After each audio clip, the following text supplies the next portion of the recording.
तर विद्यार्थी मित्रांनो, कृषी उत्पन्न बाजार समिती कल्याण यांच्याकडून ही भरतीची जाहिरात निघालेली आहे. तर खालील पदे इथं सरळ सेवेने भरण्यासाठी ही जाहिरात निघालेली आहे. तर या भरतीची संपूर्ण माहिती आपण या व्हिडिओमध्ये पाहणार आहोत. तर हा व्हिडिओ तुम्ही शेवटपर्यंत पहा. तर इथं बघू शकता, कृषी उत्पन्न बाजार समिती कल्याण यांच्या स्थापनेवरील व अधिपत्याखालील असलेली 12 विविध पदांची 37 रिक्त पदे सरळ सेवा पद्धतीने भरण्यासाठी ही जाहिरात निघालेली आहे. आणि त्यासाठी इथं उमेदवारांकडून अर्ज मागवण्यात येत आहेत ऑनलाईन पद्धतीने. तर तुम्हाला इथं ऑनलाईन पद्धतीने अर्ज करायचे आहेत. त्यानंतर आता इथं रिक्त पदांचा तपशील दिलेला आहे. तर 1 नंबरचे जे पद आहे ते आहे उपअभियंता. तर याची इथं 1 जागा आहे. तर यासाठी तुम्हाला BE सिव्हिल किंवा डिप्लोमा सिव्हिल इंजिनिअरिंग किंवा तत्सम परीक्षा उत्तीर्ण असणे इथं आवश्यक आहे. आणि यासाठी तुम्हाला 2 वर्षाचा अनुभव लागणार आहे. शासकीय, निमशासकीय आणि जे वेतन आहे तर ते तुम्हाला इथं 49,722 पासून इथं स्टार्ट होणार आहे. त्यानंतर इथं जागांचा तपशील दिलेला आहे. त्यानंतरचे पद आहे शाखा अभियंता. तर याची इथे 1 जागा आहे. यासाठी तुम्हाला BE सिव्हिल किंवा डिप्लोमा सिव्हिल इंजिनिअरिंग किंवा तत्सम परीक्षा पास असणे इथं आवश्यक आहे. त्यानंतर तुम्हाला इथं शासकीय, निमशासकीय कामाचा अनुभव लागेल 1 वर्षाचा आणि यासाठी तुम्हाला 48,354 इतके वेतन मिळणार आहे. त्यानंतरचे पद आहे कनिष्ठ अभियंता. तर याची इथे 1 जागा आहे. यासाठी तुम्हाला डिप्लोमा इन सिव्हिल इंजिनिअरिंग लागेल, तसेच कामाचा अनुभव लागेल 4 वर्षाचा आणि यासाठी तुम्हाला 47,212 इथं स्टार्टिंग पेमेंट मिळणार आहे. त्यानंतरचे पद आहे निरीक्षक. तर याची इथे 1 जागा आहे. यासाठी तुम्हाला कोणत्याही शाखेची पदवी लागेल.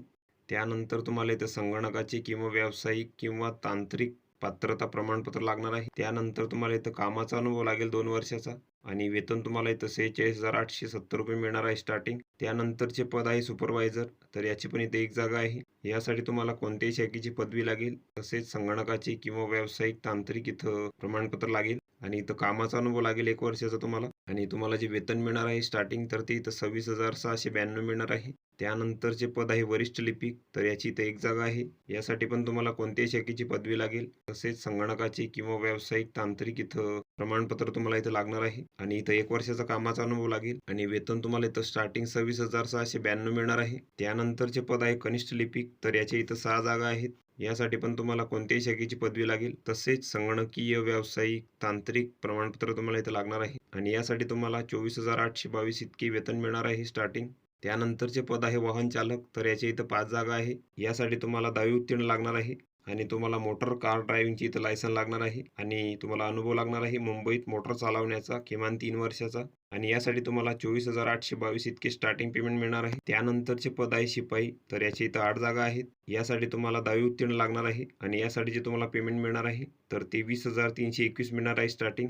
त्यानंतरचे पद आहे वॉचमन. तर याच्या इथं 7 जागा आहेत. यासाठी पण तुम्हाला इथं 10वी उत्तीर्ण लागेल आणि वेतन तुम्हाला इथं 20,321 मिळणार आहे. त्यानंतरचे पद आहे साफसफाई कामगार. तर याच्या इथं 4 जागा आहेत. यासाठी तुम्हाला 10वी उत्तीर्ण लागणार आहे आणि वेतन तुम्हाला इथं 20,321 मिळणार आहे. त्यानंतरचे पद आहे माळी.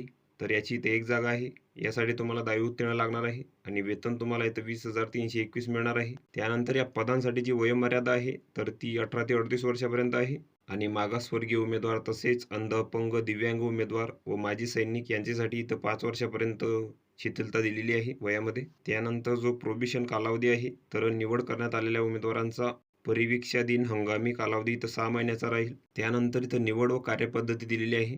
तर वरिष्ठ पदांकरिता 200 गुणांची तुमची इथं लेखी परीक्षा होणार आहे. त्यानंतर ज्या पदांसाठी लेखी परीक्षा व व्यावसायिक चाचणी घेणे आवश्यक आहे, अशा पदांसाठी 120 गुणांची लेखी परीक्षा व 80 गुणांची इथं व्यावसायिक चाचणी होणार आहे. त्यानंतर तुमची इथं कागदपत्र पडताळणी होणार आहे. त्यानंतर आवश्यकता भासल्यास तुमची इथं मुलाखत होईल. त्यानंतर तुमची इथं निवड यादी लागणार आहे. त्यानंतर जो अर्ज आहे तर तो तुम्हाला इथं ऑनलाईन पद्धतीने करायचा आहे. तर इथं वेबसाईट दिलेली आहे. तर या वेबसाईटवर जाऊन तुम्हाला इथं अर्ज करायचा आहे ऑनलाईन पद्धतीने 20/3/2024 ते 2/4/2024 पर्यंत. त्यानंतर या पदांसाठी जे परीक्षा शुल्क आहे तर ते वरिष्ठ पदांकरिता 1,000 रुपये आहे. त्यानंतर इथं GST आहे 180 रुपये आणि कनिष्ठ पदांसाठी इथं 900 रुपये आहे, प्लस इथं 162 रुपये GST. त्यानंतर मागासवर्गीय उमेदवारांसाठी वरिष्ठ पदांकरिता जे परीक्षा शुल्क आहे तर ते 800 आणि प्लस इथं 144 रुपये GST आहे. त्यानंतर मागासवर्गीय उमेदवारांसाठी कनिष्ठ पदांकरिता 700 प्लस इथं 126 रुपये GST आहे. तर ही संपूर्ण माहिती तुम्ही इथं बघून घ्यायची आहे. या PDFची लिंक तुम्हाला डिस्क्रिप्शनमध्ये मिळून जाईल. तुम्ही तिथून ती डाउनलोड करू शकता आणि संपूर्ण माहिती तुम्ही इथं बघू शकता. तर व्हिडिओ कसा वाटला मित्रांनो? व्हिडिओ आवडल्यास लाईक करा, शेअर करा आणि आमच्या चॅनलला सबस्क्राईब करा, म्हणजे येणारे व्हिडिओ तुम्हाला सर्वात आधी पाहायला मिळतील. चला तर भेटूया पुढच्या व्हिडिओमध्ये.